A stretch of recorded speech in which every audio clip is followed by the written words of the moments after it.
चलिए एक बार फिर से स्वागत करते हैं आप सभी का विक्रम राणा कॉमर्स क्लासेस के यूट्यूब चैनल में। आज हायर परचेज का तीसरा लेक्चर शूट हो रहा है। हायर परचेज का 2 लेक्चर ऑलरेडी चैनल में डल चुका है। जो छात्र पहली बार इस लेक्चर को देख रहा है, आप जाकर के उन 2 लेक्चर को और देखें। मैं जब ये वीडियो डलेगा तो मैं डिस्क्रिप्शन में 2 और वीडियो का लिंक मैं लगा दूंगा। ठीक बात है। हायर परचेज आपका बीकॉम ऑनर्स के सेमेस्टर 1 में पढ़ाया जाता है। मैंने आपको बता दिया था कि हायर परचेज क्या है। मैंने आपको बताया था पिछले वीडियो में कि आपको ये चैप्टर समझना है तो आपको ये माइंड में फील लेके चलना पड़ेगा कि आपने कार लोन पे खरीद रखा है। ठीक है ना, आपने गाड़ी, ठीक है ना, बाइक या कार, ट्रक, टेम्पो आपने एक लोन पे खरीद रखा है, तो आपको ये चैप्टर समझ में आ जाएगा। आज हम इस वीडियो में एक क्वेश्चन को हम डील करने वाले हैं। उस क्वेश्चन का हम लोग वर्किंग करेंगे, जर्नल एंट्रीज करेंगे और आपको लॉजिक बताएंगे कि और ये सब कैसे कैसे हो रहा है। हायर परचेज का सारे क्वेश्चन में टेबल तो बनेगा ही बनेगा। अगर आपको टेबल बनाने के लिए आ जाता है तो आप एंट्रीज भी बहुत इजी रूप में कर पाइएगा, है ना। तो आपको अंदर ये फील रखना है कि आप समझ लो, बस एक ही लाइन समझ लो कि आप कोई कार लोन पे खरीद रहे हो और हर महीने उसका इंस्टॉलमेंट आप भर रहे हो। तो ये चैप्टर हायर परचेज कहलाता है। इसमें कुछ कुछ बातें मैंने आपको बताया था कि एक डाउन पेमेंट रिपीट होगा कि जब आप एसेट को खरीद रहे हो तो उस खरीदते समय उसका डाउन पेमेंट आप क्या कर रहे हो, कितना इंस्टॉलमेंट तय हो रहा है, कितना ब्याज दे रहे हो, ये सब बातें होती हैं, है ना। तो आइए अब एक क्वेश्चन आपके कंप्यूटर स्क्रीन पे अब एक क्वेश्चन आएगा।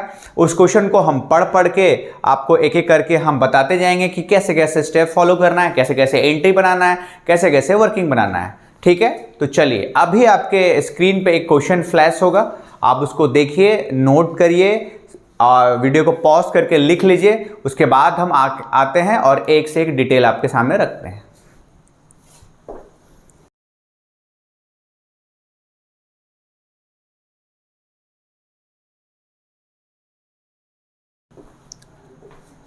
चलिए, उम्मीद करता हूं आप लोगों से कि आप लोगों ने स्क्रीनशॉट ले लिया होगा। ठीक है, तो चलिए हम अब उस क्वेश्चन की ओर आते हैं। क्वेश्चन को रीड करते हैं एक बार।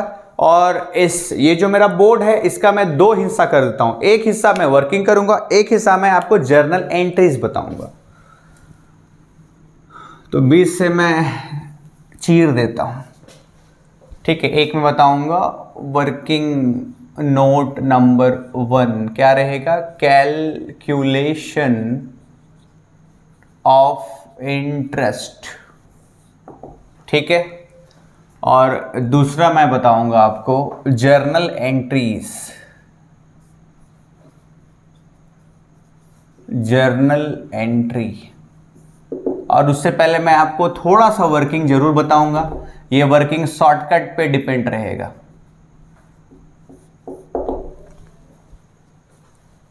ठीक बात है। तो आप लोग जब मैं क्वेश्चन को रीड करूंगा तो आप भी रीड करो। जब मैं क्वेश्चन बताऊंगा कि आप ठहर जाओ तो आप ठहर जाना। ठीक है, चलिए तो मैं पढ़ता हूं।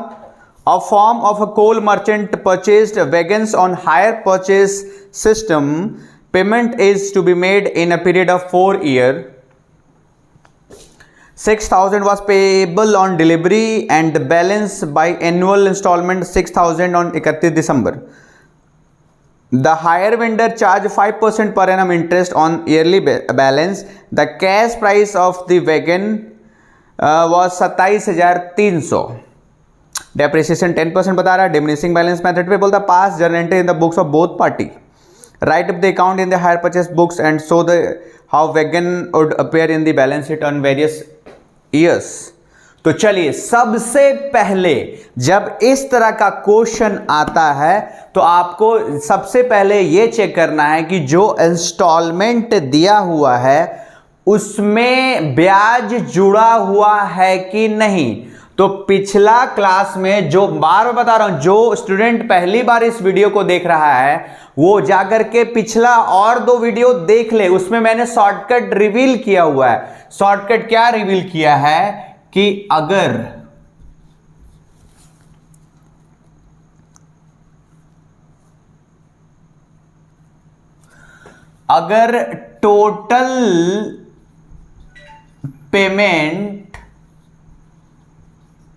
टोटल पेमेंट बड़ा है कैश प्राइस से, अगर ये कंडीशन सेटिस्फाइड अगर आपका होता है, टोटल पेमेंट में क्या क्या आता है, एक आता है डीपी मतलब डाउन पेमेंट और दूसरा आता है इंस्टॉलमेंट। इसको हम चेक कर लेंगे। अगर टोटल पेमेंट कैश प्राइस से बड़ा है तो इंस्टॉलमेंट में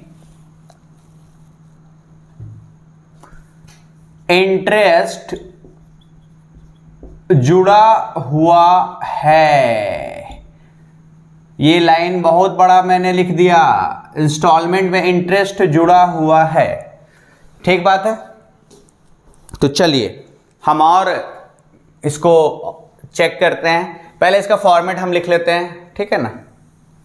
ये है आपका कैश प्राइस, देन इंस्टॉलमेंट, और ये है इंटरेस्ट। इंस्टॉलमेंट का फॉर्मूला होता है प्रिंसिपल प्लस इंटरेस्ट। ठीक बात है। देखते जाइएगा बढ़िया से। अब हम चेक करते हैं। बोलता है जो 6000 है was payable on delivery, delivery मतलब डाउन पेमेंट, 6000 डाउन पेमेंट के समय दे रहा है, और इंस्टॉलमेंट बोलता है 6000 6 payable on delivery and balance by annual installment of 6000, और 4 साल का पीरियड है तो 4 इंस्टॉलमेंट देगा 4 इयर्स में। तो ये हो गया आपका 6000 प्लस 6 चौके 24000। ठीक है, 24 से 6 कितना हो गया 30000। टोटल पेमेंट हो गया 30000 और कैश प्राइस हमारा 27300। ध्यान से देखो, ये देखो टोटल पेमेंट है हमारा 27, टोटल पेमेंट है आपका 30000 और कैश प्राइस है 27300।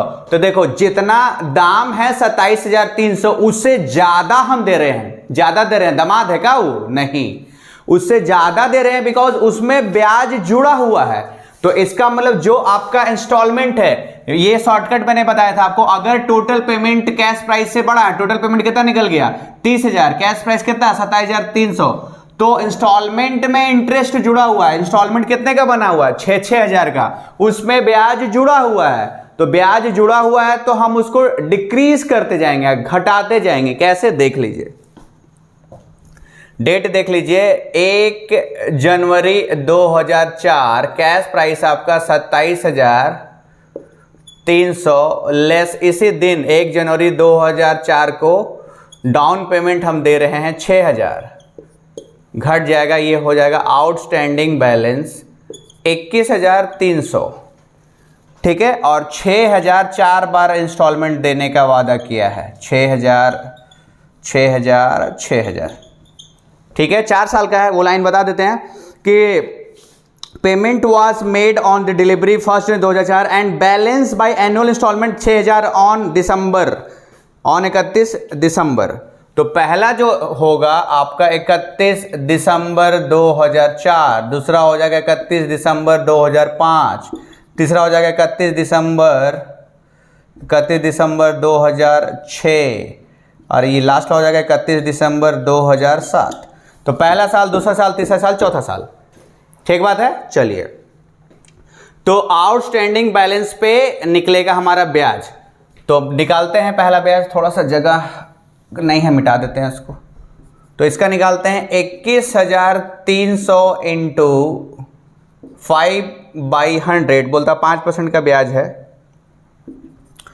तो ये निकालोगे आप तो आएगा 1065।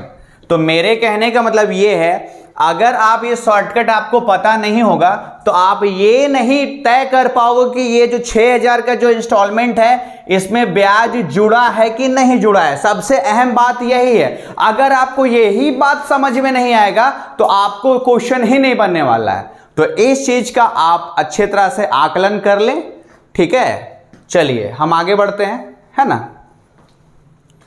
तो इस 6000 में ये जो 1065 है जुड़ा हुआ है, तो इसमें हम 1065 हम घटा करके प्रिंसिपल निकालेंगे, क्योंकि इधर जो है कैश प्राइस में प्रिंसिपल अमाउंट ही घटेगा। तो प्रिंसिपल अमाउंट आएगा इसका 4935।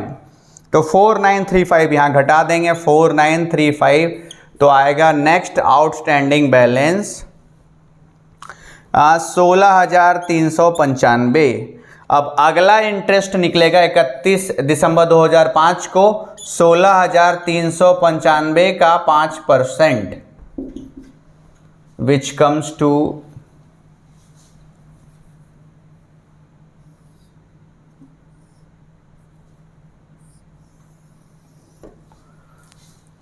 आएगा आपका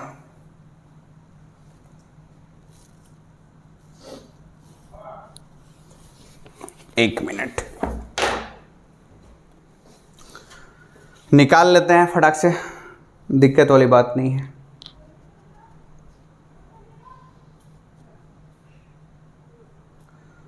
सोलह 16,395 का 5% कम्स टू 800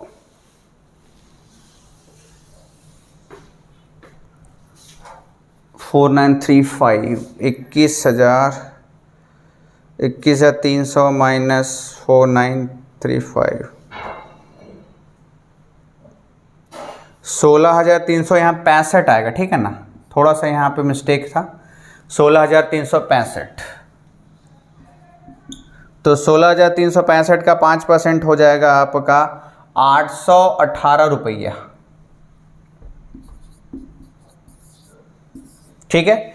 तो इस सेकेंड वाले ईयर में 818 रुपया ब्याज जुड़ा हुआ है, तो ब्याज हम 818 रुपया घटा देंगे।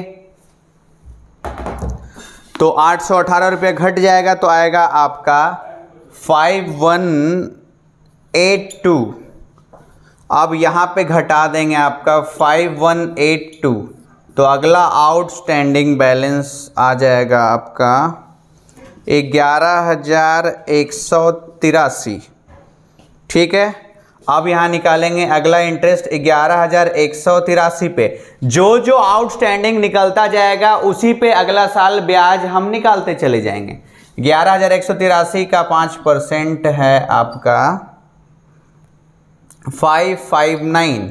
अब इस 6,000 में जुड़ा हुआ है 559, घटाएंगे हम 5441, ठीक है। तो ये कर देंगे 5441, तो आ जाएगा आपका आउटस्टैंडिंग बैलेंस 5742,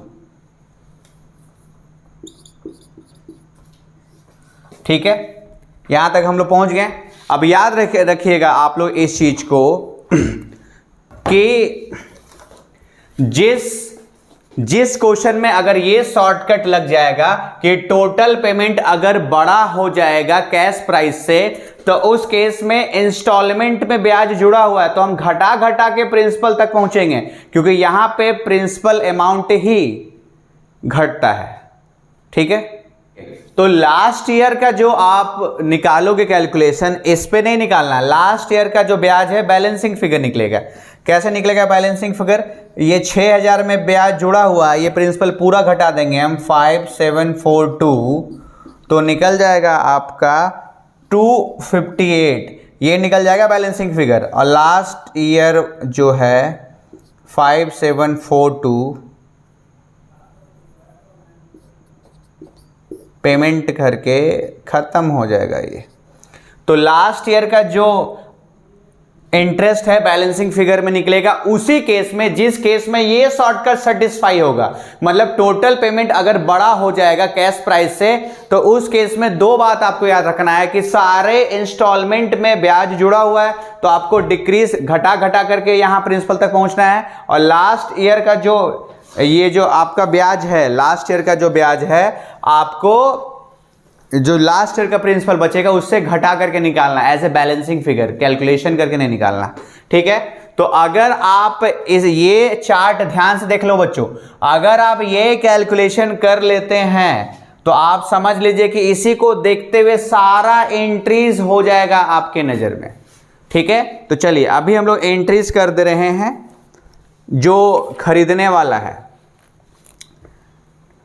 हम लोग कर दे रहे हैं जरा entry in the books of hire purchaser के बुक्स में एंट्रीज कर दे रहे हैं आपके लिए। ठीक बात है, तो ये देखिए हम टिक करते जा रहे हैं। ये देखिए ये जो पहला है ना डेट, ये जो पहला डेट है इसमें एंट्री होगा 1 जनवरी 2004 में एंट्री होगा एसेट खरीदने का। एसेट का नाम है वेगन्स, तो एंट्री विल बी वेगन्स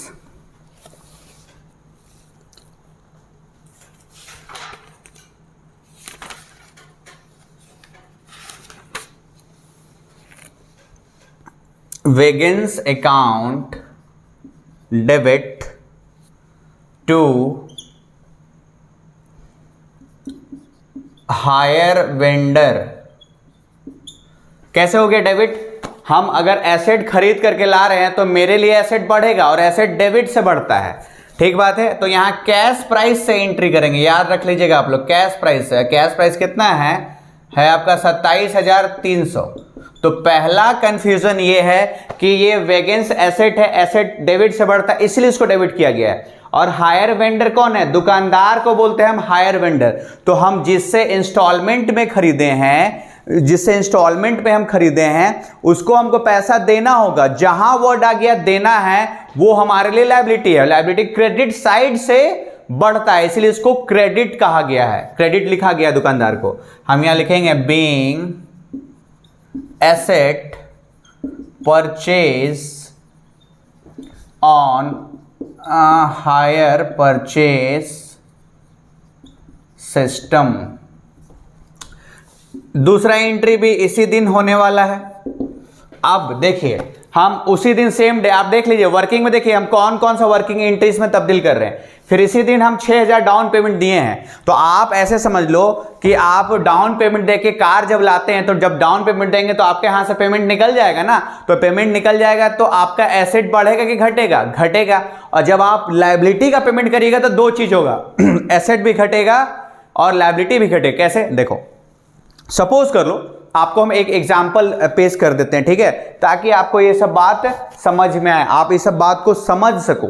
ठीक है, चलिए पहली बात, सपोज करो कि आप किसी दुकान में उधारी खा रहे हो, ठीक है ना। आपने 200 का उधारी खाया, 500 करते करते 1,000 का उधारी खा लिया। ठीक है, आज वो दिन है जो आप उधारी चुकता करने के लिए जा रहे हो। ठीक है, आपके जेब में 2,000 रुपया था, आपने 1,000 रुपया निकाला और उसको दे दिया। तो सोचो आपके जेब में 2,000 था, जब आप उधारी का पेमेंट कर रहे हो तो 2,000 से घट के 1,000 तो हो गया ना। तो पहला ये बात प्रूव हो गया कि एसेट घटता है, पैसा चला गया ना, घट गया एसेट। दूसरा बात, वो जो देना था लायबिलिटी वो भी तो खत्म हो गया ना। अब आप पेमेंट कर दिए, आप थोड़ी ना देंगे। तो जब हम लायबिलिटी का पेमेंट करते हैं तो एसेट लायबिलिटी दोनों घटता है। ठीक है, चलिए तो दूसरा एंट्री है कि उसने 6,000 रुपये का डाउन पेमेंट किया है। तो 6,000 रुपये का डाउन पेमेंट किया है तो लायबिलिटी घटेगा। हायर वेंडर मेरे लिए लायबिलिटी है तो घटेगा। तो कैसे होगा? लायबिलिटी डेबिट से घटेगा। चलिए इसको लिख देंगे hire vendor account debited to cash या बैंक, जो मन है वो लिख दो। हम लिख दे रहे हैं bank account 6,000 being down payment made to hire vendor। ठीक है, ये एंट्री हो गया, ये एंट्री हो गया। जितना भी इस टेबल में है ना वही एंट्री में परफॉर्म होगा, आपको अलग से दिमाग चलाने की जरूरत नहीं है। तो चलिए अब साल के अंत में इंटरेस्ट का एंट्री होने वाला। साल का अंत है 31 दिसंबर 2004। एंट्री होगा interest account debited to hire vendor account, HV मतलब हायर वेंडर अकाउंट। कितना है 1065 being interest due on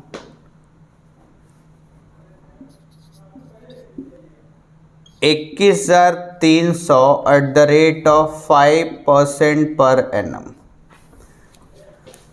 ठीक बात है। देखिए अच्छे से इस चीज को देख लीजिए। अब सबसे पहली बात, इंटरेस्ट क्यों ड्यू हुआ? अरे मेरे जेब से पैसा जाएगा ना, तो इंटरेस्ट एक नॉमिनल अकाउंट है। नॉमिनल अकाउंट का रूल बोलता है debit all the expenses and losses, credit all income and gain. अब खर्चा का डेफिनेशन क्या है? मेरे जेब से पैसा जाएगा तो खर्चा है, मेरे जेब में पैसा आएगा तो इनकम है। तो भैया मेरे जेब से ब्याज जाने वाला है, that is why it is my expense, hence it will debited. ये डेबिट हो गया, ऊपर वाले को डेबिट बोलते हैं, नीचे वाले को क्रेडिट। अब हायर वेंडर क्यों क्रेडिट हुआ? अरे ब्याज उसको देना है ना, देना मतलब लायबिलिटी, सर का टेंशन, तो लायबिलिटी क्रेडिट होता है, क्रेडिट से बढ़ता है, इसलिए क्रेडिट हो गया। ठीक बात है। अब यहां के बाद आप एक काम करो, इसका स्क्रीनशॉट ले लो, चूंकि बोर्ड भर चुका है, मुझे कुछ कुछ फिगर मिटाना पड़ेगा, तभी मैं आपके सामने एंट्री परफॉर्म कर पाऊंगा। तो ये तो रहेगा, है ना। आप एक काम करो, इसका स्क्रीनशॉट ले लो या पूरे का ले लो, हम अभी तुरंत आते हैं, फिर इसको मिटा के इस क्वेश्चन को कंप्लीट करके देते हैं आपको। ठीक है, चलिए आप इसको बढ़िया से स्क्रीनशॉट ले लो और साथ साथ लिख लेना। लिख लेने से आपका माइंड में बैठता जाएगा बात। चलिए हम आते हैं।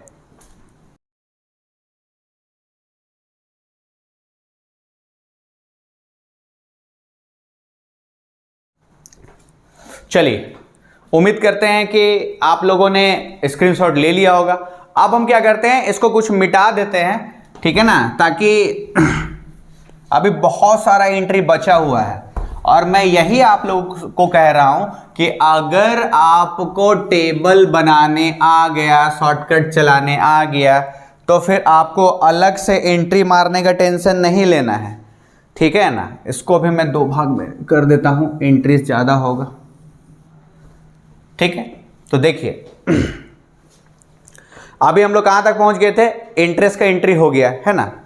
अभी हम लोग लिखते हैं 31 दिसंबर 2004 को हम लोग करेंगे इंस्टॉलमेंट के पेमेंट का एंट्री। इंस्टॉलमेंट है 6000 का, तो जब भी हम पेमेंट करेंगे, जब भी आप लायबिलिटी को पेमेंट करिएगा तो लायबिलिटी घटेगा, लायबिलिटी डेबिट से घटेगा। Entry will be hire vendor account debited to bank account. कितना दिया हमने भैया? 6000। अब इस 6000 में, ठीक है, चूंकि इंस्टॉलमेंट लिख देते हैं, बीइंग इंस्टॉलमेंट पेड, और इंस्टॉलमेंट में प्रिंसिपल प्लस इंटरेस्ट शामिल होता है। तो पहला साल का इंटरेस्ट था 1065 और ये जो प्रिंसिपल आपका था 4935। तो 4935 इन दोनों को ऐड करके 6000 आया है। ठीक है, फिर 31 दिसंबर 2004 को एंट्री होगा डेप्रिसिएशन का। करेक्ट है। चलिए एंट्री होता है डेप्रिसिएशन का, depreciation account debited to vegans.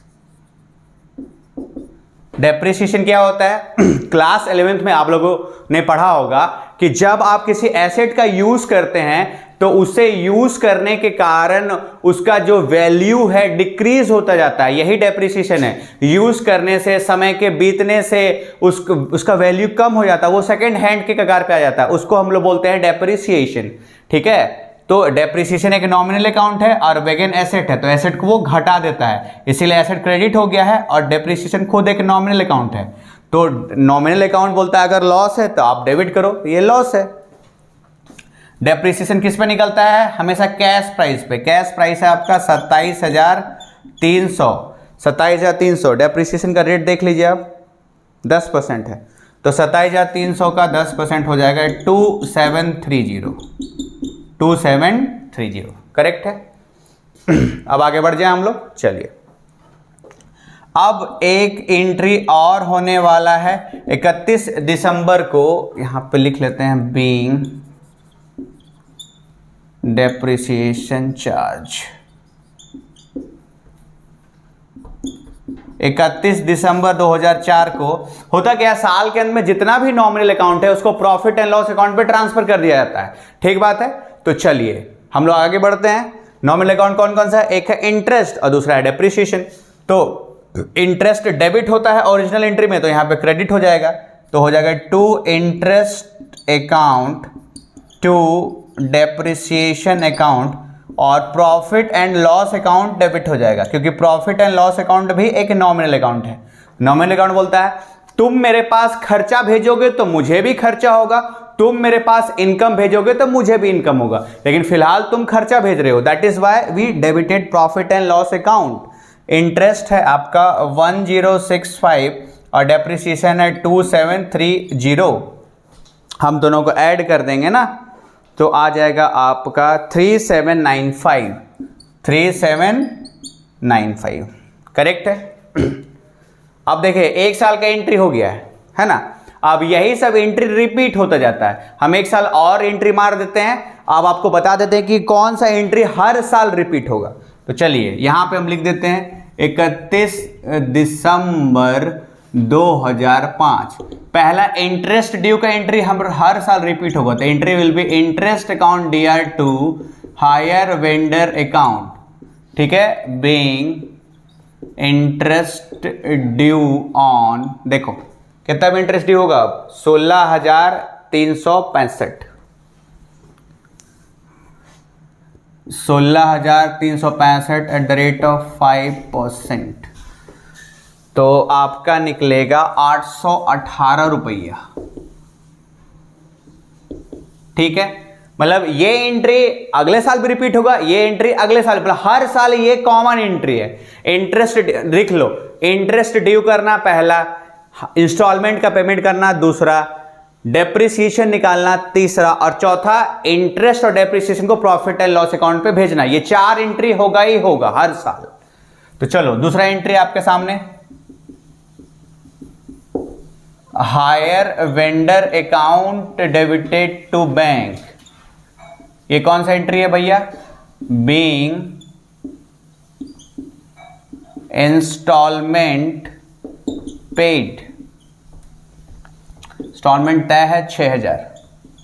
ठीक है, फिर आगे है अगला एंट्री है डेप्रिसिएशन का, डेप्रिसिएशन अकाउंट डेबिटेड टू वेगेंस अकाउंट।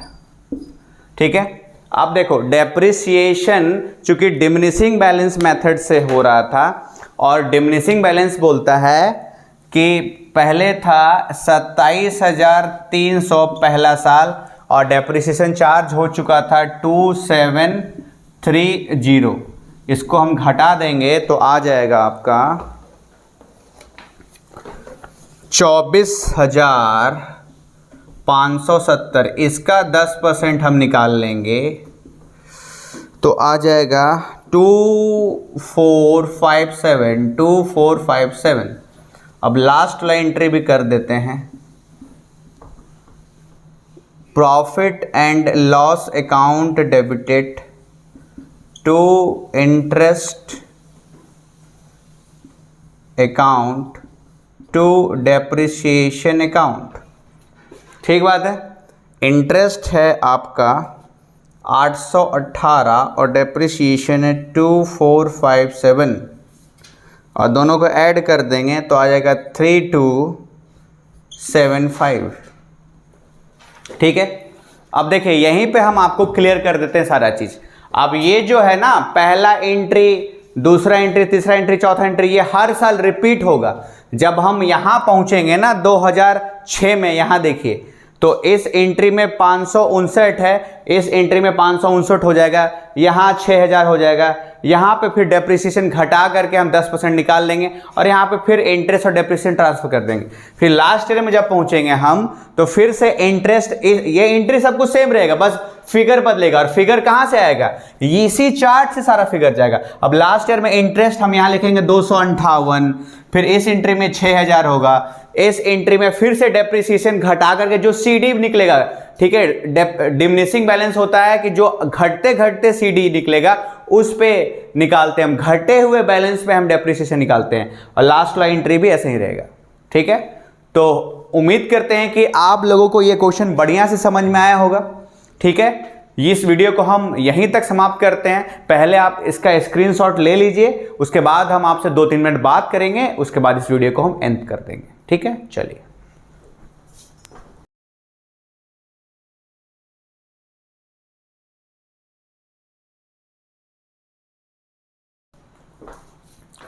उम्मीद करता हूं आप लोगों से कि आप लोगों ने स्क्रीनशॉट ले लिया होगा। ये जो लोग रांची यूनिवर्सिटी में पढ़ते हैं, कुछ लोग हजारीबाग में पढ़ते हैं, कुछ लोग जमशेदपुर में पढ़ते हैं, कुछ लोग धनबाद में पढ़ते हैं, या कहीं भी पढ़ते हैं, इंडिया के कहीं किसी भी कोने में अगर कोई छात्र ग्रेजुएशन पढ़ रहा है, ठीक है, चाहे वो दिल्ली हो, मुंबई हो, मद्रास हो, ठीक है, कर्नाटक हो, शायद मैं बहुत का नाम भी नहीं ले रहा हूं, नाराज मत होइएगा आप। ठीक है, इंडिया के किसी भी कोने से कोई छात्र अगर ग्रेजुएशन कर रहा है, बीकॉम कर रहा है या बीकॉम ऑनर्स कर रहा है, अगर वो सेमेस्टर 1 का छात्र है तो ये हायर परचेस उसको पढ़ना ही पढ़ना होगा। तो हायर परचेस में सबसे पहला बात मैं आप लोगों को बता दिया था कि ये चार्ट हर क्वेश्चन में करना है। तो हर क्वेश्चन में करना है तो आपको पता होना चाहिए 2 शॉर्टकट जो आपको कोई टीचर नहीं बताएगा, आपको इसी चैनल पे हर शॉर्टकट मिलेगा। तो आप चाहते हैं कि आपका सब्जेक्ट का बेहतर तैयारी हो, बहुत अच्छा से सारा कंसेप्ट आपको समझ में आ जाए, तो आप चैनल को सब्सक्राइब करके रखिए, बेल आइकन दबा के रखिए, ताकि जब मैं नया वीडियो डालूं आपको फटाक से नोटिफिकेशन आ जाए और आप अपना घर बैठे आराम से तैयारी करिए, कहीं जाने की जरूरत नहीं है। हाँ, जब वीडियो डलता है तो सब जगह सारे कॉलेज वाले ग्रुप में फैला दो, जितने भी छात्र हैं कॉलेज के सबको दूर दराज सबको भेज दो, सारे लोग शेयर करो, ज्यादा से ज्यादा शेयर करो। ठीक है, जितना ज्यादा आप शेयर करोगे उतना सब बच्चों को ये वीडियो पहुंचेगा और हमें भी मोटिवेशन मिलेगा कि चलो हम लोग इतना मेहनत कर रहे हैं तो बच्चे लोग हमें सपोर्ट कर रहे हैं। तो आप लोग इस चीज़ का ख्याल रखना, उसके लिए आपको चैनल को सब्सक्राइब करना पड़ेगा, वीडियो को लाइक करना पड़ेगा, और आपको अगर ये जो पढ़ाया हुआ अच्छा लगे तो आपको कौन सा पार्ट अच्छा लग रहा उसको आप कमेंट में बताइए। और एक बात, आपको किसी में भी प्रॉब्लम है, सेमेस्टर 1 ग्रेजुएशन के छात्र सुन लें, किसी भी चीज में प्रॉब्लम है, semester 1, semester 2, semester 3, semester 4, semester 5, semester 6, या कोई भी एमकॉम का भी छात्र है, आपको जिस चीज में प्रॉब्लम है आप कमेंट में बताइए। मेरा नंबर दिया हुआ है, मेरा व्हाट्सअप नंबर भी आप लोग को मौजूद है, आप मुझसे बात भी कर सकते हैं, इसमें कहीं कोई दिक्कत नहीं। आराम से रहिए, आप अपना प्रॉब्लम बताइए। हम उम्मीद करते हैं कि हम आपकी सारी प्रॉब्लम को खत्म करने में हम कोशिश करेंगे। ठीक है, तो इससे आप भी हमारा मोटिवेशन बनाए रखिए, चैनल को आप एकदम ग्रो करिए, एक मोटिवेशन फैक्टर देते रहिए ताकि हम और भी मेहनत करें।